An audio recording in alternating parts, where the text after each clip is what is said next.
Το φανταστικό lip combo για το οποίο με ρωτάς συνέχεια. Πάμε να δούμε πώς γίνεται.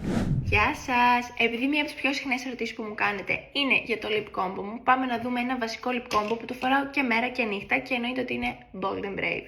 Χρησιμοποιώ το Better Lips στο shade Cotton Pink, ένα από τα αγαπημένα μου, και το lip liner σε shade Mocha Muse. Ξεκινάμε λοιπόν. Σε αυτό το σημείο να πω ότι ενώ το Mocha Muse είναι ένα lip liner που είναι πιο καφέ, ταιριάζει πάρα πολύ με το Cotton Pink, δηλαδή το φοράω και με το Cotton Pink, το balm, και με το Caramel Glaze. Και αφού έχω σχηματίσει τα χείλη μου, παίρνω το balm μου και...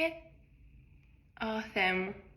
Αυτή η υφή, παιδιά, δεν μπορώ να την ξεπεράσω. Είναι τόσο ενυδατικό και τόσο glossy, δεν κολλάει καθόλου.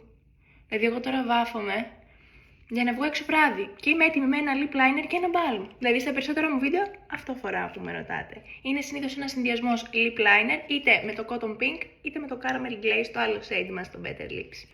Αυτό λοιπόν ήταν το lip combo. Σας ευχαριστώ πολύ, τα λέμε σε ένα επόμενο βίντεο. Γεια σας!